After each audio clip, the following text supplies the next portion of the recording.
안녕하십니까. 더불어민주당 수원 정지역 국회의원 김준혁입니다.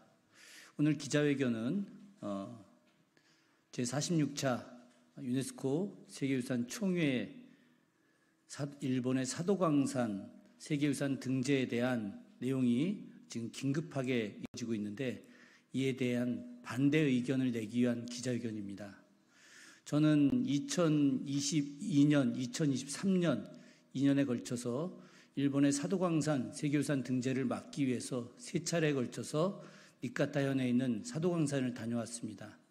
일본 사도광산 반대를 위해서 국내 지식인뿐만이 아니라 일본 내에 있는 많은 지식인들과 함께 현장에서 토의하고 또 좋은 의견을 함께 공유하면서 사도광산의 세계유산 등재의 부당함을 함께 이야기했습니다.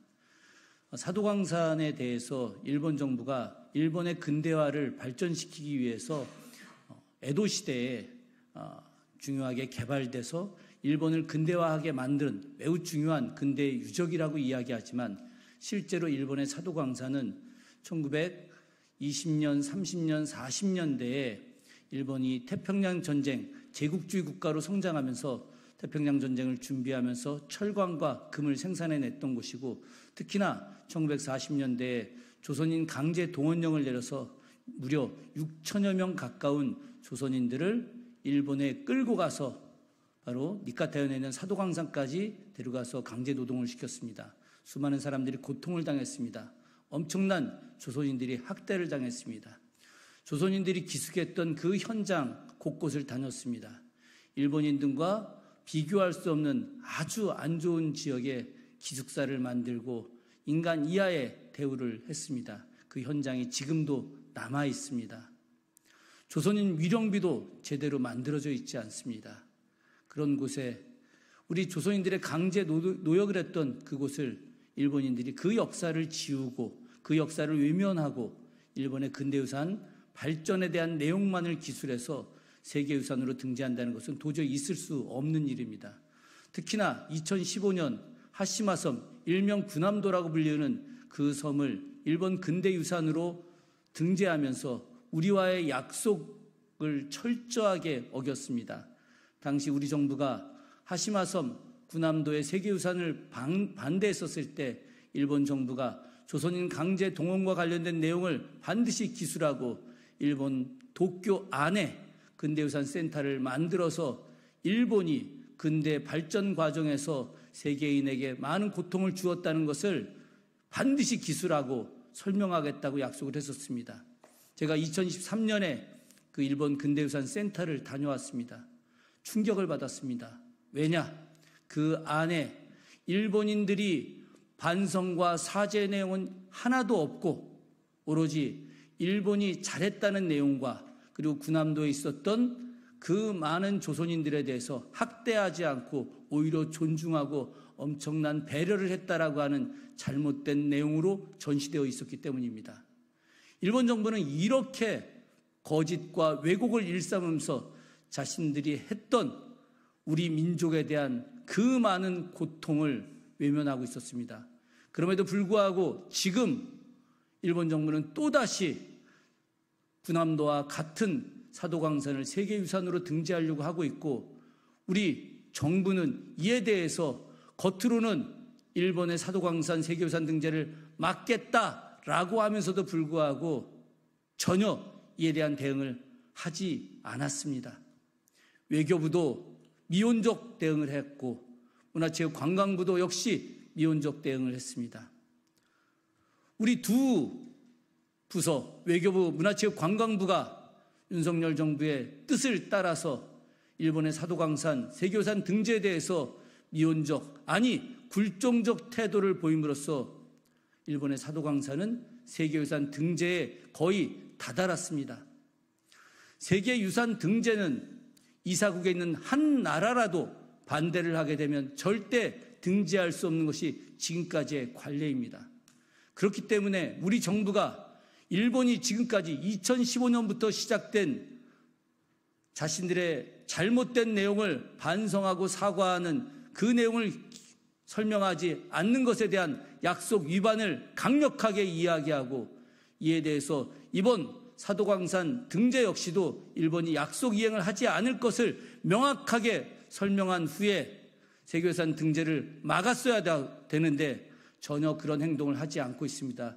그래서 마지막 남은 기간 딱 하루 남은 이 기간 동안에 저희 김준혁 의원은 그리고 저와 함께하는 우리의 많은 지식인들 일본의 사도광산 세계유산 등재를 막기 위한 마지막 말씀을 드리고자 오늘 이 기자회견에 섰습니다.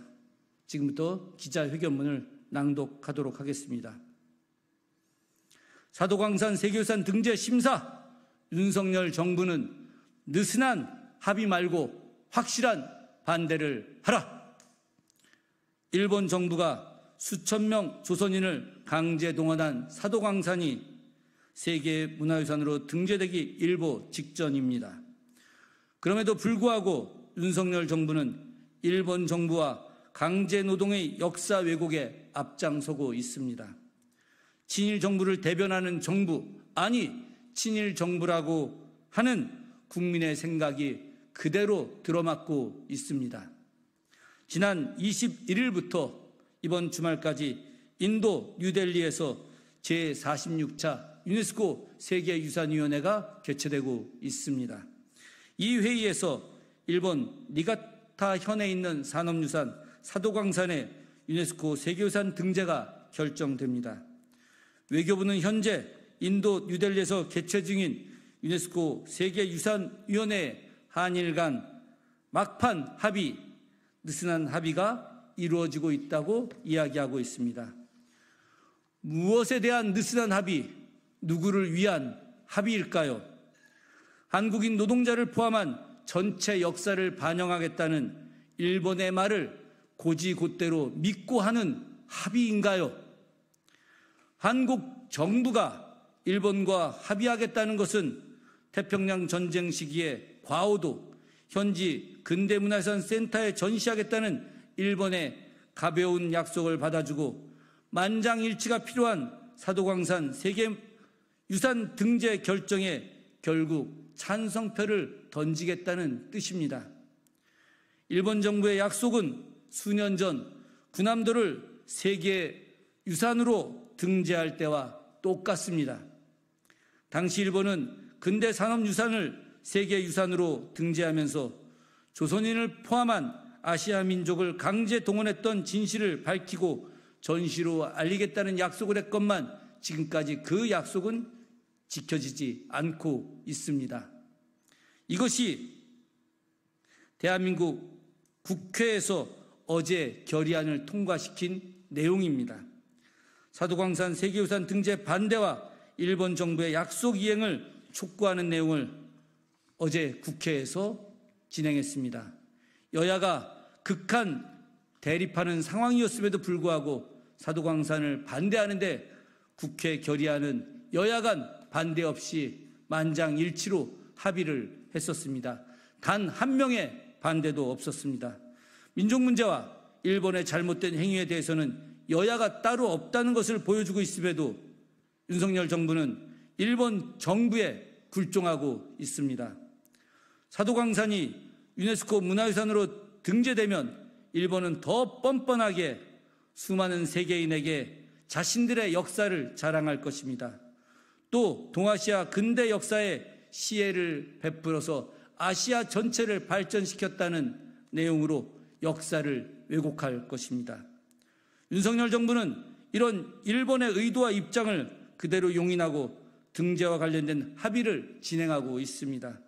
이제 곧 사도광산 등재와 관련하여 최선의 노력을 다했다고 국민들에게 거짓말을 할 것입니다.